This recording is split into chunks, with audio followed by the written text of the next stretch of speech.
Bio Bio Televisión, con el auspicio de Mundo Empresas. Transforma tu empresa en una hiperempresa. Nuevo Mage de Dongfeng. Vuelve a sentir la magia de manejar. Libérate del estrés con Melipaz. Tranquilizante natural de Nop Laboratorios. Pinturas y adhesivos Lanco. Llegó la nueva forma de pintar con despacho en 24 horas. Presentan la entrevista de Tomás Mochati. ¿Andas acelerado? ¿Te sientes más irritable y alterado? ¿Te cuesta dormir bien? Tranquilízate naturalmente con Melipaz, que calma la ansiedad, relaja y reduce el estrés. Libérate del estrés con Melipaz. Pídelo en todas las farmacias del país. Tu negocio en manos expertas, con la fibra más premiada de Latinoamérica. Conversemos en el 600-9100-200 o en tumundo.cl/empresas. Actualiza tu negocio con la conexión del futuro.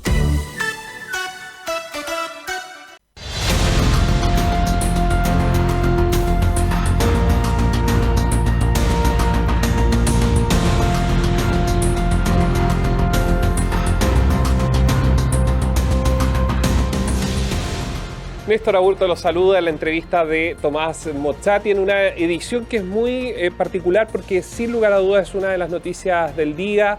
Esta entrega que se ha hecho de la Comisión por la Paz y el Entendimiento después de 22 meses, convocado por el presidente de la República, Gabriel Boric, en que se buscó en una mesa de representación política, dirigencial, también empresarial, con Alfredo Moreno también a la cabeza, se buscó llegar a consensos, entregar propuestas al presidente de la República para buscar una salida a el conflicto que se ha originado en la que se denomina desde hace casi una década la macrozona sur.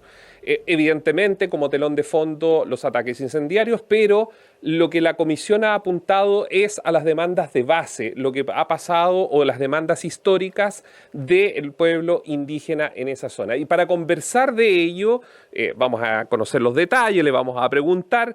Uno de sus integrantes, exalcalde de la comuna de Tirúa, dirigente mapuche, miembro, como decía, de la Comisión para la Paz y el Entendimiento, Adolfo Millabur, que está en los estudios de Bio Bio acá en Santiago. ¿Cómo está, Adolfo? Muchas gracias por estar con nosotros hoy.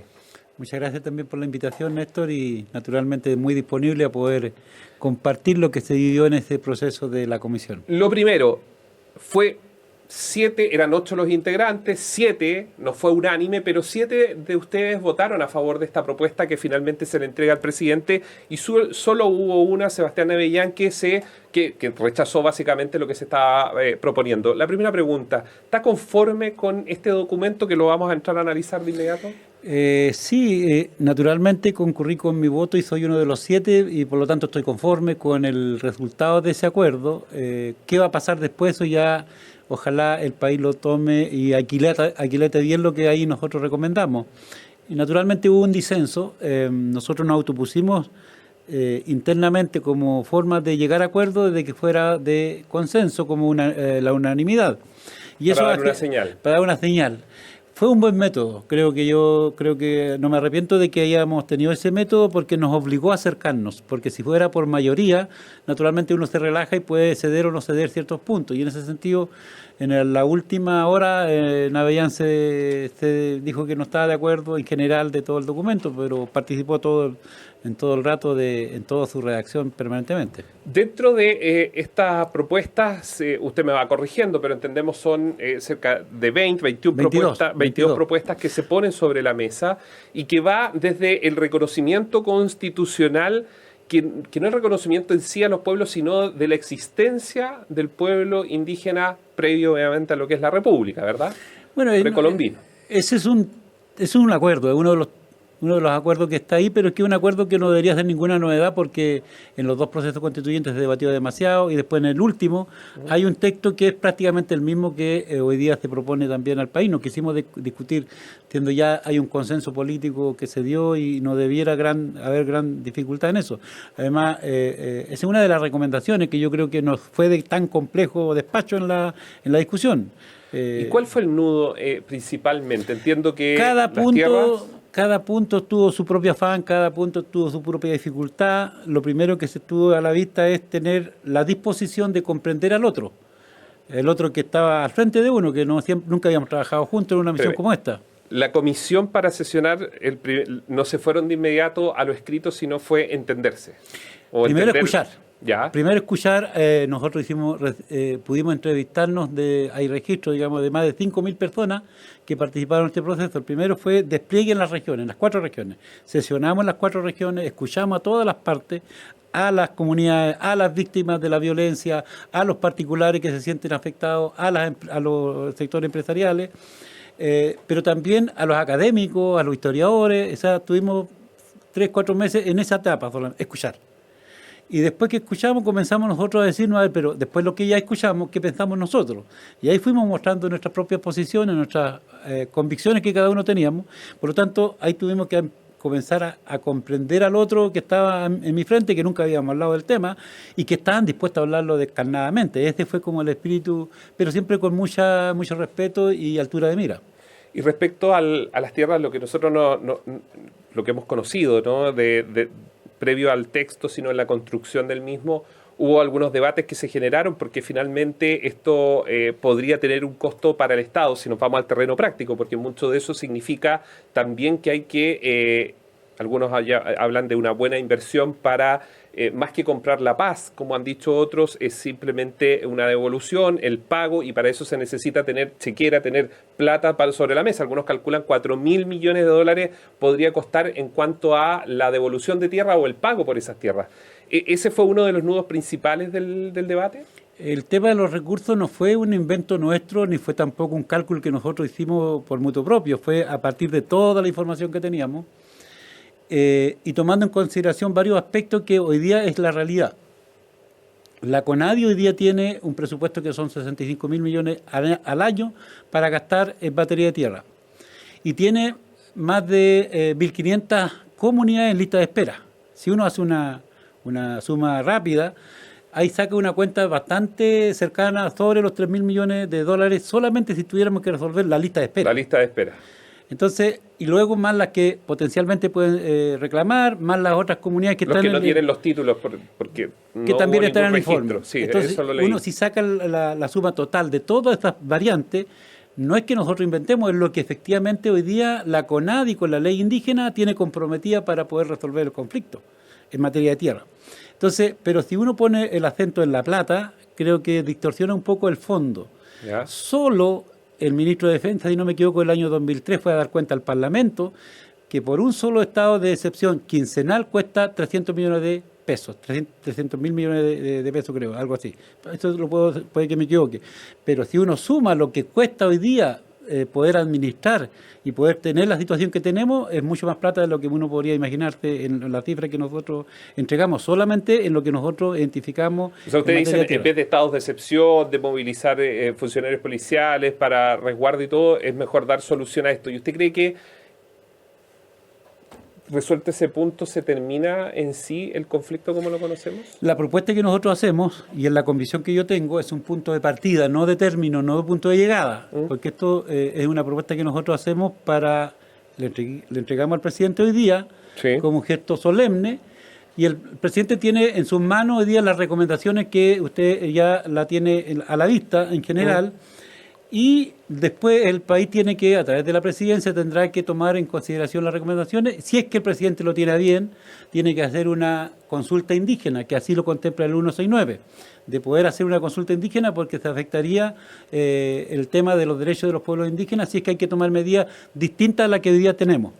Y luego eso se tiene que ir al Parlamento, por lo tanto, la viabilidad o no ya no depende de nosotros los comisionados, depende del país. Depende del debate político en el Parlamento. De las comunidades que estén de acuerdo y luego también que el Parlamento aquilate la importancia del problema y que podamos dimensionar, no hacer nada distinto a lo que estamos hasta como estamos hoy día, es continuar con el problema. Entonces nosotros nos atrevimos a plantear algo distinto para comenzar a salir de esta conflictividad que estamos viviendo. En esto se fija, porque probablemente no lo saben quienes nos están viendo en su casa, nos están escuchando, actualmente están los títulos de Merced y están las comunidades que han hecho la demanda que no tienen ninguna documentación, que aseguran que fueron violentados o muertos sus antepasados, que ellos fueron desplazados de las zonas donde estuvieron. Al menos eso es lo que ustedes escucharon también en la misma comisión. Es decir, no hay un documento que yo diga, esta tierra aquí está, este es un título de merceo, o puedo tener algún registro de que esta propiedad fue mía en el pasado. ¿Ustedes esto lo buscan resolver a través, o la propuesta es a través de un tribunal arbitral que correspondería, digamos, como una base donde poder ir a estas instancias a poder definirlas? Lo que pasa es que para poder hablar del tribunal uno tiene que entender todo el sistema completo. Lo primero, tenemos un problema, que la ley indígena con la actual institución que se llama CONADI está colapsada. Entonces, frente a eso, nosotros proponemos un nuevo esquema en función de la ley indígena, en función de los títulos antiguos, en función de las tierras que no pudieron ser tituladas, especialmente en la zona norte de Malleco y en la zona norte de Arauco. Entonces nosotros dijimos, tenemos que ir más allá, proponemos en el documento la creación de una agencia de reparación, que no sea la CONADI que se hace cargo de investigar, de resolver todo. Entonces, que haya una agencia de reparación. Esta agencia se tiene que ocupar de buscar las tierras que sean necesarias y facilitar la posibilidad de devolución de tierra a las comunidades, siempre mediante compra, porque aquí hay muchos mitos que a veces conviene dejar claro, siempre con la voluntad expresa del particular que quiera vender. Así también llegaron a conversar las forestales también manifestaron su voluntad de ayudar a buscarle la solución a este problema, por cierto, vendiendo las tierras que las comunidades también puedan requerir y ellos estén de acuerdo. Siempre hacer el mutuo acuerdo entre el particular y la comunidad si es que se da la voluntad del señor que quiera vender, digamos. Entonces, y el tribunal es al final de la o sea, se inicia este proceso y esto termina en este tribunal. Si es que es necesario, porque prácticamente los temas ya residuales deberían llegar al tribunal, porque se supone que antes está la agencia de reparación y todo el proceso que tiene que crearse en el Parlamento para poder... la institucionalidad de esa agencia, claro. Entonces, el tribunal debería ser como la última ratio de buscar solución a un problema que no tuvo solución en lo inmediato, en la institucionalidad que van a ser, se supone, creada a partir de estas recomendaciones. ¿Banco de tierras que se habló en algún momento? Adolfo. Es que la agencia va a tener esta batería. ¿Cuál sería el banco de tierra, entre comillas? Porque la gente se imagina una cosa del banco de tierra, una cuestión bien particular en función de las finanzas. En fondo, tener un registro de las ofertas de tierra que ya tiene la CONADI, que hoy día son alrededor de 54.000 hectáreas, que ya la CONADI tiene hay particulares que le iban a ofrecer, pero no tienen la plata para comprar.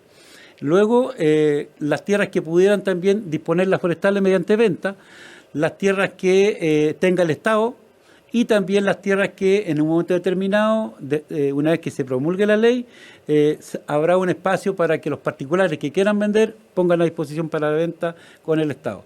Esos serían entre comillas, el banco de tierra que permitiría a la agencia de reparación para poder ofrecerle a las comunidades que estén reclamando derechos de reparación en materia de tierra. Hay varios temas que están directamente ligados con lo que se le ha entregado al presidente de la República. Le vamos a preguntar obviamente a Adolfo Villabur al regreso de esta pausa, como también respecto a los hitos de la violencia, desde el punto de vista de quienes han sido representantes de la coordinadora Arauco Malleco, como Héctor Yaitul, que ha cuestionado estas instancias de diálogo con el Ejecutivo, todo eso y más al regreso.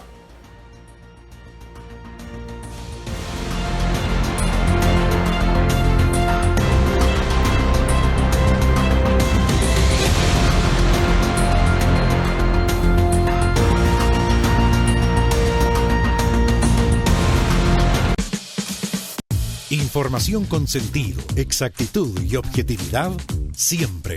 Bio Bio.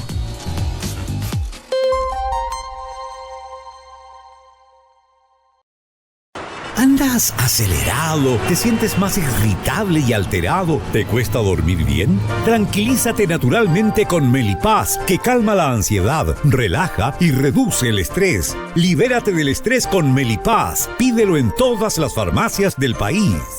Tu negocio en manos expertas, con la fibra más premiada de Latinoamérica. Conversemos en el 600-9100-200 o en tumundo.cl/empresas. Actualiza tu negocio con la conexión del futuro.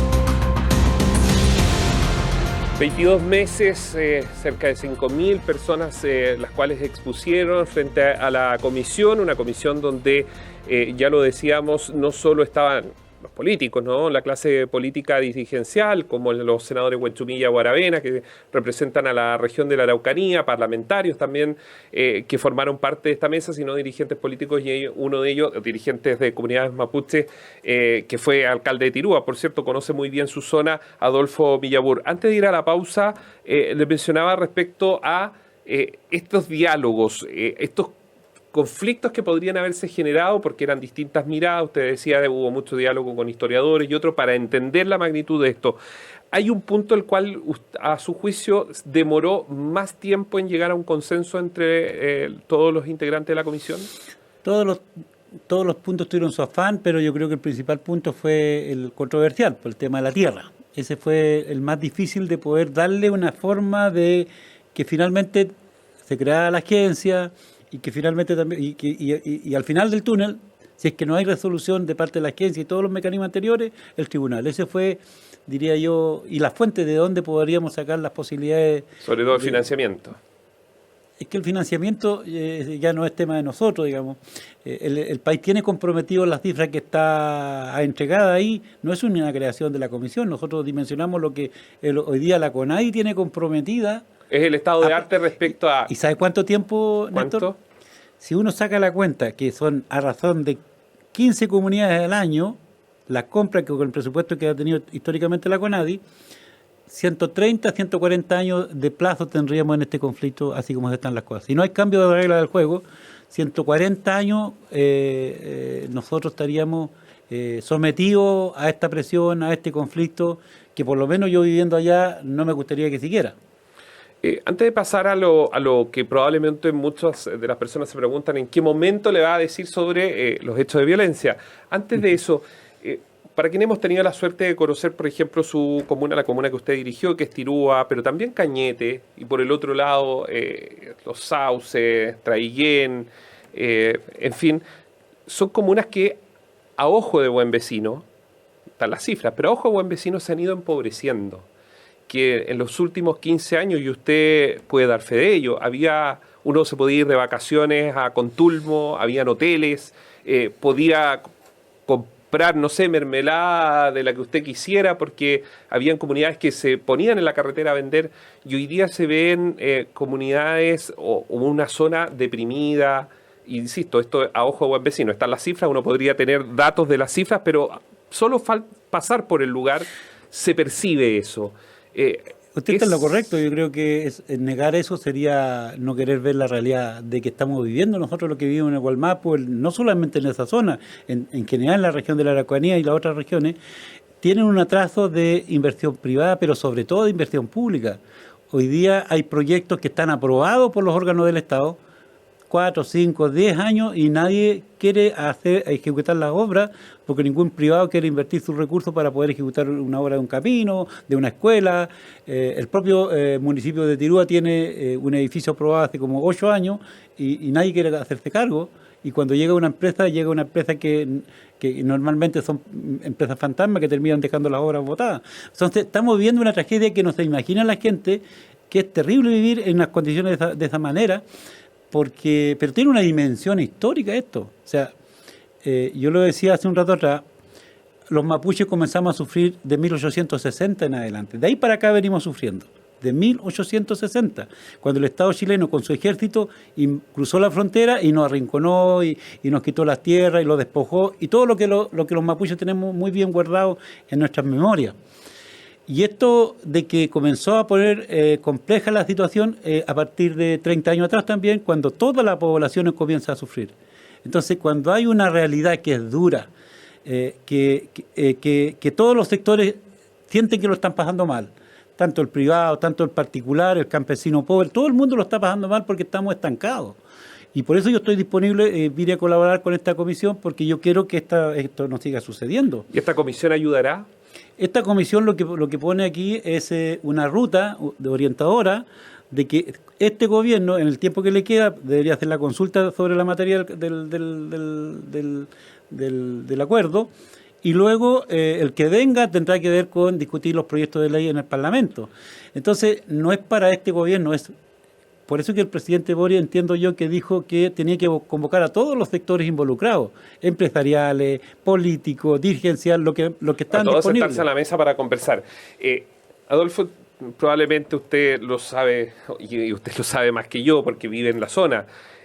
La CAM fue una organización estructurada, funcional, que tenía un discurso político, ideológico, y que a la vez tenía actos de lo que se llamaban actos de sabotaje, que eran específicos, puntuales y que generaban mucha distorsión desde el 1 de diciembre de 1997 en adelante. Pero ahora vemos que es como tierra de nadie también estas organizaciones, que ya no tienen la misma estructura que tuvieron en su momento. ¿Y por qué se lo pregunto? Porque el Héctor Yaitul en una entrevista señala que todo esto, de la cual usted ha participado, es una farsa. Dice que todo estos diálogos y todo es una farsa. Yo ahí tengo dos preguntas que me gustaría que usted nos ayude a entender. Primero, ¿es representativo Héctor Yaitul hoy día dentro de estos movimientos? Y segundo, ¿estos movimientos tienen vida propia y muchos de ellos se han alejado de esa visión ideológica de la cual probablemente usted conoció o también comulgó? Mira, yo diría es que conociendo lo que planteó la CAM, primero es una organización, o sea, sigue la organización, querámoslo, no es una organización que existe en el territorio, que se mueve en el territorio y que es parte también de la discusión que se está dando en la zona. Como usted bien dice, según lo que comenta la gente de la CAM, de que es una farsa, eso se verá en el tiempo, porque si es una farsa es cuando no pase nada. Yo vengo genuinamente a apostar a que las cosas cambien y espero yo que esto no sea una farsa, porque está a cargo de la presidencia, hoy día lo entregamos, digamos, y también a cargo del Parlamento, nosotros lo pusimos a disposición del país. Si el país no aquilata, no entiende lo que nosotros proponemos, entonces tendrá razón la gente de la CAM. Y entonces nosotros estamos por la vía de que esto salga, nos quedamos como estamos o nos atrevemos a dar un paso hacia adelante. Pero se lo pregunto porque al final del día, si uno observa las declaraciones, también lo que usted mismo en entrevistas dijo en el proceso, está Alfredo Moreno, la pregunta que yo creo que se están haciendo muchos, y espero representar esa pregunta, es, ok, damos pie a esto, la clase política comienza, supongamos que ocurre algo magistral y la clase política comienza a entender y se unen en base a estas propuestas. ¿Qué se hace entonces si persisten los ataques, si persisten las amenazas, el robo de madera, la marihuana que se cultiva en lugares donde para las policías se hace muy difícil el acceso o imposible? Yo vine a esta comisión porque es lo que yo creo que puedo hacer. Luego entregué el cargo y soy un ciudadano antirúa, no tengo ningún cargo de autoridad ni política. Y ahí tiene que entrar a dimensionar la realidad que vivimos los que están a cargo de gobernar el país y los que están a cargo de sacar adelante el país también. Pero lo único que yo les podría dar como respuesta es que si estas cosas siguen así, los únicos que sufren son los que vivimos allá. No tengo duda. Yo le decía hace un rato atrás en el acto con el presidente de que nosotros los mapuches estamos sufriendo hace rato. Todos los chilenos en general estamos sufriendo hace 30 años en nuestro territorio. Y no podemos seguir que las tragedias, que las muertes sigan habitando con nosotros, porque eso genera dolor. Y si el dolor se acumula, genera rabia. En ese sentido, cuando hay pérdida de manera injustificada de vida, de bienes materiales. Y eso hace que la región necesita con urgencia de que la política, que el empresariado se ponga de acuerdo y le demos una salida razonable a este problema. Porque si no, ¿cuál es el camino? ¿Pero estos grupos querrán participar de eso o usted cree que con un paso que se puede dar más allá, estos grupos puedan quedar más aislados de pronto? Perder el miedo, porque aquí también uno se pregunta, uno lo veía cuando me ha tocado reportear la zona, y hay comunidades que tienen, o hay personas, no hablemos de comunidades, hay familias que tienen temor, como conversan, tienen temor de hablar, de decir, usted fue alcalde, yo me imagino que usted lo conoció, lo conoce, no me imagino, lo conoce, que hay personas que tienen miedo porque obviamente ocurren hechos de violencia, hay ataques incendiarios, porque probablemente nos vamos con los centros industriales, los 50 camiones, pero también se han quemado casas de comuneros mapuches. Cuando yo le estoy diciendo que lo pasamos mal, no estoy hablando de los bienes materiales solamente, que lo que se ha perdido vidas humanas de todas las partes. Por eso que hay un capítulo especial en las recomendaciones respecto a las víctimas de la violencia. Esta misión que logramos entregar hoy día, a mí personalmente me logró entender al otro en su dimensión de cómo ven ellos el problema y cuál sería la solución. Pero si no se toman medidas profundas, haciéndose cargo de la historia que tenemos nosotros los mapuches de atropello de nuestros derechos, de la realidad que estamos viviendo, y esperamos que cada vez que hay un incidente que son graves, que son desastrosos, que son lamentables, que son trágicos, para titulares en los medios de comunicación de la política, es porque estamos en un país que no tiene muy buen pronóstico de la solución del problema de nuestro territorio. Adolfo, los jueces de la zona de la península de Arauco sintieron miedo y lo dijeron así en su momento, no sé si usted se acuerda, pero querían, y entiendo que siguen trabajando telemáticamente porque decían que vivir en la zona podía ser un riesgo, también así lo han advertido otras personas. ¿Usted nunca ha sentido miedo? Bueno, yo soy de allá, vivo allá. Por eso se lo pregunto. Uno pasa con... El estado de ánimo no es normal que uno tiene en ciertas circunstancias, o sea, las situaciones que ocurren de toda la más amplia gama, digamos, de violencia, porque vivir en estado de excepción 3 años, yo no sé si Santiago lo soportaría, si fuera Santiago en estado de excepción. Vivir con los hechos que se notifica uno por los medios de comunicación, que son graves, altera nuestro estado de ánimo de cualquier ciudadano que viva en el territorio. Por eso que yo creo que esto nos beneficia. Estas recomendaciones que aquí tengo no beneficia a los mapuches, beneficia al territorio, porque también necesitamos vivir en paz. Pero no se puede vivir en paz si no hay comprensión, si no hay entendimiento previamente. Y tiene que haber entendimiento, comprensión y coraje para tomar decisiones, porque eso es lo que yo creo que le está faltando a la política. Coraje para tomar decisiones. Adolfo Millaure, muchas gracias por acompañarnos. Muchas gracias a usted. Y a ustedes, gracias por su sintonía. Recuerde que también usted puede hacer sus comentarios en las distintas plataformas de BioBio.